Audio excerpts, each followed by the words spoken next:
स्वागत है दोस्तों आप सभी का आज की इस नई वीडियो में। आज हम देखेंगे क्लास 12th का पॉलिटिकल साइंस सब्जेक्ट की सेकंड बुक का फर्स्ट टर्म के लिए जो चैप्टर थर्ड बनता है भारत के विदेशी संबंध। तो इस चैप्टर से संबंधित जो most important MCQ question answer हैं वो सभी के सभी हम आज की इस वीडियो में देखने वाले हैं। तो चलिए वीडियो को शुरू करते हैं। लेकिन वीडियो शुरू करने से पहले एक बार इस वीडियो के टाइटल पे क्लिक करके डिस्क्रिप्शन बॉक्स जरूर चेक कर लीजिएगा, क्योंकि वहाँ पर आपको क्लास 11th एंड 12th के जो टेलीग्राम ग्रुप हैं उसका लिंक मिल जाएगा। वहाँ से जाके आप हमारे टेलीग्राम ग्रुप को ज्वाइन कर सकते हैं। Telegram group, Instagram account, Facebook page और ट्विटर हैंडल का लिंक भी आपको बच्चों वहीं पर मिल जाएगा। तो चलिए वीडियो को शुरू करते हैं। सबसे पहला प्रश्न देखिए, एमसीक्यू जो है ये इंपॉर्टेंट प्रश्न है जो मैं आपको बताने जा रहा हूँ, और एक ही प्रश्न में आपके 2 से 3 प्रश्न भी कंप्लीट हो जाएंगे। जैसे पहला प्रश्न है कि इंडियन नेशनल आर्मी का गठन कब और किसने किया। तो देखिए 2 क्वेश्चन हो गए, कब किया था और किसने किया था। तो आपके ऑप्शन है 1942 सुभाष चंद्र बोस, 1940 डॉक्टर भीमराव अंबेडकर, 1999 भगत सिंह, 1990 सुखदेव। तो इसका सही आंसर है इंडियन नेशनल आर्मी का जो गठन है वो 1942 में हुआ था, जो कि सुभाष चंद्र बोस के द्वारा किया गया था। यानी कि ऑप्शन फर्स्ट यहाँ पर सही है। ठीक है, अगला क्वेश्चन नंबर सेकंड, स्वतंत्र भारत। देखिए क्या पूछा जा रहा है कि स्वतंत्र भारत के सबसे पहले प्रधानमंत्री और विदेश मंत्री कौन थे। सरदार वल्लभ भाई पटेल, पंडित जवाहरलाल नेहरू, राजेंद्र प्रसाद, इनमें से कोई नहीं। तो इसका सही आंसर है पंडित जवाहरलाल नेहरू। अगला question number third, Nehru ji की विदेश नीति के बड़े लक्ष्य क्या थे। आपके ऑप्शन हैं कठिन संघर्ष से प्राप्त संप्रभुता यानी कि अपनी स्वतंत्रता को बनाए रखना, क्षेत्रीय अखंडता यानी कि क्षेत्रीय एकता को बनाए रखना, तेज रफ्तार यानी कि बहुत तेज़ी से अपने देश का आर्थिक विकास करना, उपरोक्त सभी। तो नेहरू जी की जो विदेश नीति थी इसके संदर्भ में उपरोक्त सभी कथन जो हैं वो सही है, यानी कि ऑप्शन फोर्थ यहाँ पर सही है। ठीक है, अगला देखिए, एक तो था नेहरू जी की विदेश नीति, अब है कि भारत की विदेश नीति के मुख्य सिद्धांत क्या हैं। ठीक है, भारत की विदेश नीति के मुख्य सिद्धांत, पहला गुट निरपेक्षता की नीति कहलाती है, लोकतंत्र का सम्मान करती है एवं मानवाधिकारों का यह सम्मान करती है, साम्राज्यवाद और उपनिवेशवाद का ये विरोध करती है, उपरोक्त सभी। तो भारत की विदेश नीति जो है वो गुट निरपेक्षता की नीति भी है, लोकतंत्र और मानवाधिकारों का सम्मान भी करती है, साम्राज्यवाद और उपनिवेशवाद का ये विरोध भी करती है। तो इस संदर्भ में जो ऑप्शन फोर्थ है उपरोक्त सभी, ये वाला आपका ऑप्शन ठीक हो जाएगा। आई होप समझ गए होंगे बच्चों। अगला देखिए क्वेश्चन नंबर 5, एफ्रो एशियाई सम्मेलन कब हुआ और कहाँ हुआ। एफ्रो एशियाई सम्मेलन कब और कहाँ हुआ। 1955 बांडुंग, 1945 बांडंग, 1960 एशिया, इनमें से कोई नहीं। तो एफ्रो एशियाई सम्मेलन जो है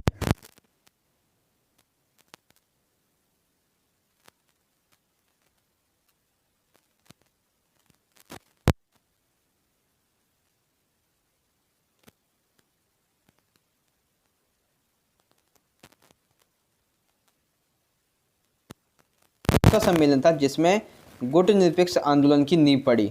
अफ्रीकी सम्मेलन, बांडुंग सम्मेलन, पेरिस सम्मेलन, संयुक्त राष्ट्र संघ की महासभा जो हुई थी उसमें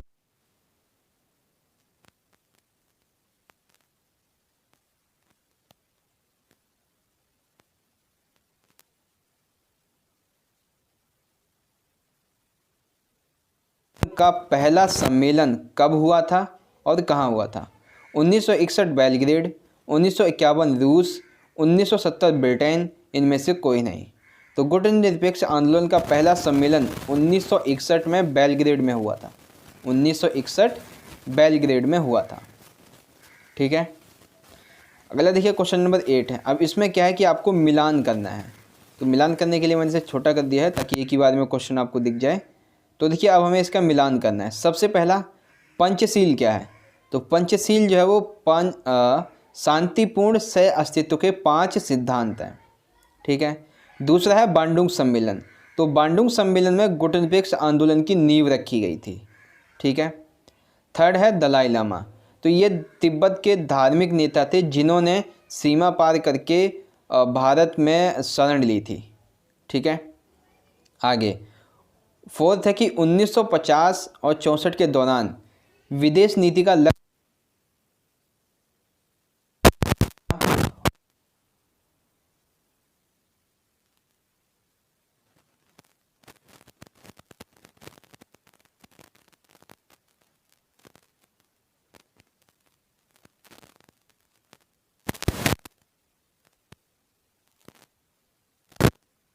हुआ था। 29 अप्रैल 1954, 20 अप्रैल 1951, 24 अप्रैल 1952, इनमें से कोई नहीं। तो भारत और चीन के बीच पंचशील समझौता 29 अप्रैल 1954 को हुआ था। कब हुआ था? 29 अप्रैल 1954। क्वेश्चन नंबर 10, पंचशील समझौते के दौरान भारत और चीन की तरफ से किसने नेतृत्व किया था? यानी कि जब समझौता हुआ तो भारत की तरफ से कौन सा नेता था और चीन की तरफ से कौन सा? आपके ऑप्शन है चाओ एन लाई जवाहरलाल नेहरू, देंग शाओपिंग और जवाहरलाल नेहरू, सी जिनपिंग और इंदिरा गांधी, इनमें से कोई नहीं। तो पंचशील समझौते के दौरान इसका जो आंसर है वो है चाओ एन लाई और जवाहरलाल नेहरू, यानी कि ऑप्शन फर्स्ट आपका यहाँ पर सही है। अगला देखिए क्वेश्चन नंबर 11, पंचशील समझौते के सिद्धांत क्या हैं? इनमें से ऐसा कौन सा सिद्धांत है जो पंचशील समझौता का सिद्धांत है?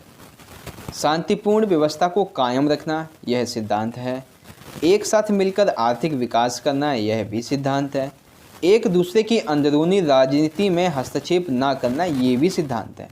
तो पंचशील समझौते के उपरोक्त सभी सिद्धांत यहाँ पे ये दिए हुए हैं। ठीक है, आई होप समझ गए होंगे। अगला देखिए क्वेश्चन नंबर 12, भारत और चीन के बीच किन बातों को लेकर विवाद हुआ? ऑप्शन है सीमा विवाद, तिब्बत व चीन का कब्जा, भारत द्वारा दलाई लामा को शरण दिया जाना, उपरोक्त सभी। तो भारत और चीन के बीच में सीमा विवाद भी है, तिब्बत व चीन के कब्जे को लेकर भी भारत और चीन के बीच विवाद है, और भारत द्वारा दलाई लामा को शरण दिया जाना भी एक विवाद का कारण है। तो उपरोक्त सभी जो कथन दिए गए, उपरोक्त सभी जो बातें बताई गई, इन सभी बातों को लेकर भारत और चीन के बीच विवाद बना हुआ है। ठीक है, अगला देखिए क्वेश्चन नंबर है 13, दलाई लामा ने भारत में शरण कब मांगी? ठीक है, तो इसका देखिए आंसर क्या होगा? 1959, 1960, 1962 या फिर 1967। तो इसका सही आंसर बच्चों आपको यहाँ पे दिख रहा होगा, ये इसका सही आंसर है। ठीक है, क्वेश्चन नंबर 13 का ये वाला जो आपको आंसर यहाँ दिख रहा है, ये इसका सही आंसर है।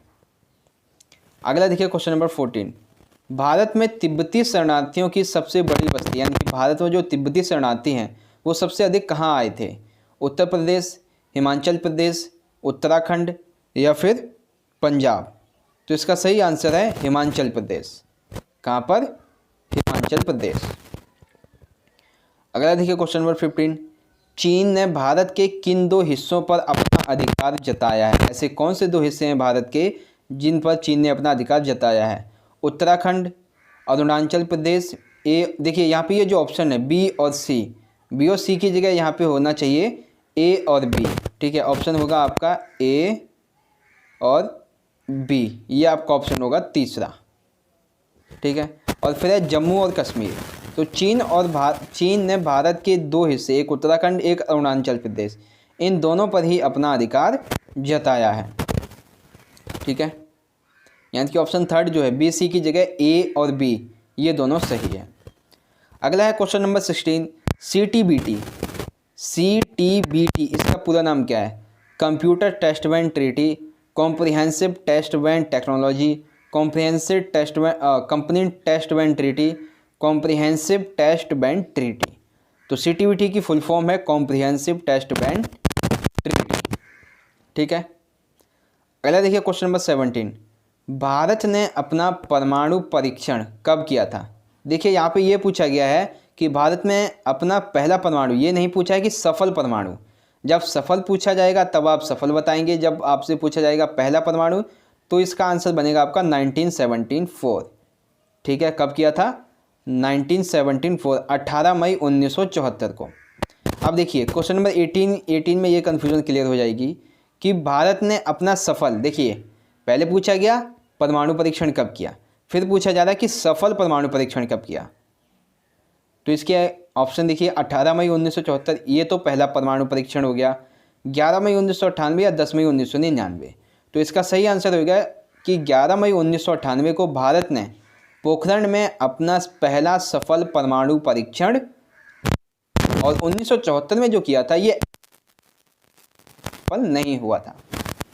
ठीक है, तो ऑप्शन 7 है। आई होप समझ गए होंगे। बात करते हैं दोस्तों अगले क्वेश्चन की। अगला है क्वेश्चन नंबर 19।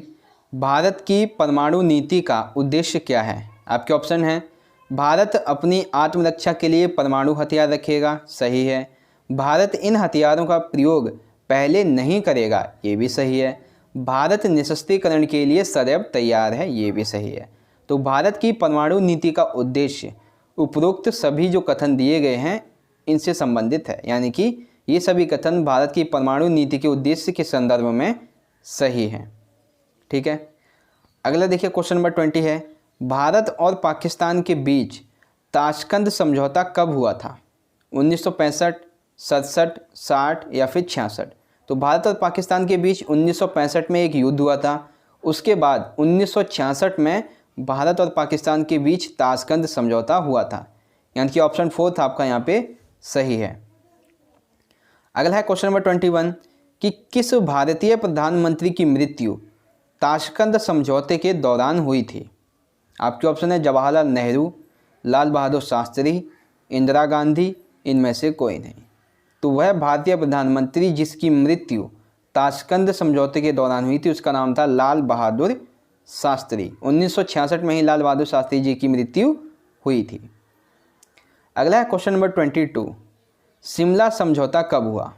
भारत और पाकिस्तान के बीच शिमला समझौता कब हुआ? 1967, 72, 59 या फिर 71? तो भारत और पाकिस्तान के बीच 1971 में एक युद्ध हुआ था। उसके बाद 1972 में भारत और पाकिस्तान के बीच शिमला समझौता हुआ था। ठीक है, 1972। क्वेश्चन नंबर 23, शिमला समझौते के दौरान भारत और पाकिस्तान का जो नेतृत्व है वो किन नेताओं के द्वारा किया गया?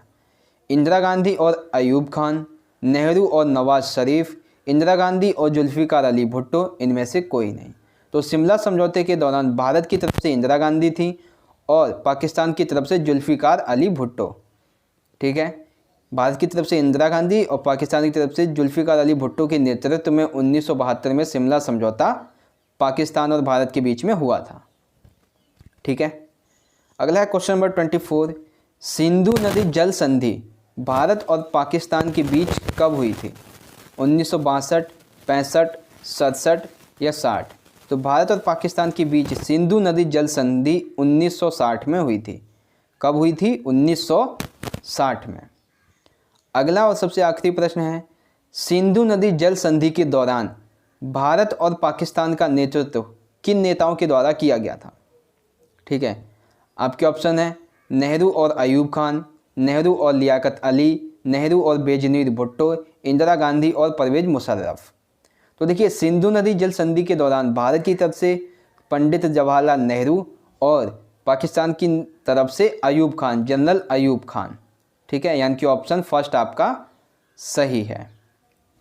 ठीक है, तो इस तरह से ये क्वेश्चन खत्म हो गया और आज की इस वीडियो के ये जितने भी प्रश्न थे यहाँ पे ख़त्म होते हैं। आशा करता हूँ बच्चों कि आज की ये वीडियो आपको अच्छी लगी होगी। वीडियो अच्छी लगी हो तो लाइक करना, इस वीडियो को ज़्यादा से ज़्यादा अपने सभी दोस्तों के साथ ज़रूर शेयर कर दीजिएगा। हम मिलेंगे अगली वीडियो में, तब तक के लिए आप पढ़ते रहिए, अपना ख्याल रखिए। धन्यवाद। जय हिंद, वंदे मातरम।